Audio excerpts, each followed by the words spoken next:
BSP नेताओं के पलायन से खफा मायावती। मायावती और अखिलेश यादव आए आमने सामने। मायावती ने अखिलेश यादव पर लगाया संगीन आरोप।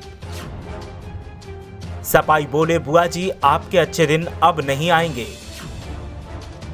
मायावती के आरोपों के बाद सियासी पारा दिख रहा हाई।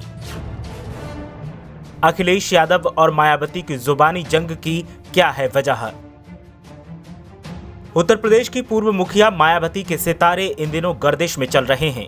एक तरफ मायावती को झटके पर झटके लग रहे हैं और दूसरी ओर अपनी कमजोरी पर काम करने की बजाय मायावती सपा को निशाना बना रही हैं और बीजेपी की भक्ति करने में लीन हैं।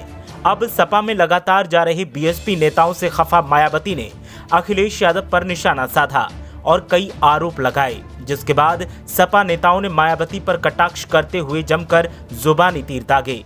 सपा नेताओं ने मायावती पर निशाना साधते हुए कहा कि अब आपके अच्छे दिन आने वाले नहीं हैं। सपा नेताओं का कहना है कि बीएसपी की हालत कांग्रेस से भी बदतर होने के पीछे कोई और नहीं बल्कि मायावती की जिद है। मायावती ने पार्टी में किसी नेता को अहमियत नहीं दी और टिकट के नाम पर वसूली करने के चलते बीएसपी आज खत्म होने की कगार पर है। वहीं इस पूरे आरोप प्रत्यारोप का दौर तब शुरू हुआ जब मायावती ने अखिलेश यादव को लेकर तमाम आरोप लगाए और विवादित टिप्पणी की। दरअसल मायावती ने बीएसपी विधायकों के सपा अध्यक्ष अखिलेश यादव से मुलाकात करने को लेकर बयान देते हुए कहा कि आगामी विधानसभा चुनाव को लेकर सपा की हालत इतनी खराब हो चुकी है कि सपा दूसरी पार्टी से निष्कासित और प्रभावहीन हो चुके लोगों को अपनी पार्टी में शामिल करवा रही है। मायावती ने कहा कि आए दिन मीडिया में बने रहने के लिए सपा प्रभावहीन हो चुके पूर्व विधायकों और छोटे छोटे कार्यकर्ताओं तक को सपा में शामिल कर रही है।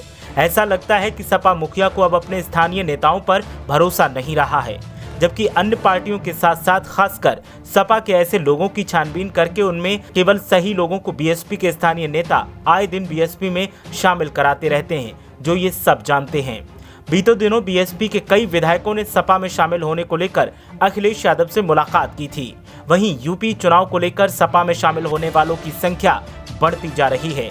ऐसे में सपा नेताओं का दावा है कि उत्तर प्रदेश में अगला चुनाव सपा ही जीतेगी और सपा की बढ़ती ताकत को देखते हुए खत्म होने की कगार पर पहुंच चुके दलों के नेता साथ आ रहे हैं और इससे विरोधियों को तकलीफ हो रही है, क्योंकि उनकी अपनी पकड़ कुर्सी से कमजोर होती जा रही है। सपा नेताओं ने कहा कि आरोप लगाने वाले आरोप लगाते रहें, हमें कोई फर्क नहीं पड़ता, बस 2022 में सरकार का गठन करके सबको जवाब दे दिया जाएगा। साथ ही सपा नेताओं ने कहा कि अगर मायावती को लगता है कि उनके नेता प्रभावहीन हो चुके हैं और छोटे छोटे हैं, तो फिर उन्हें इस बात की मिर्ची क्यों लग रही है कि वो समाजवादी पार्टी के साथ जा रहे हैं। अगर वो नेता प्रभावहीन होते तो मायावती उनको तवज्जो ही नहीं देती और उनके किसी भी पार्टी में जाने पर कोई बयान नहीं देती। मायावती का बयान साफ बताता है कि वो नेता मजबूत हैं और मायावती उन्हें साधने में फेल हुई हैं। ब्यूरो रिपोर्ट, मीडिया हलचल।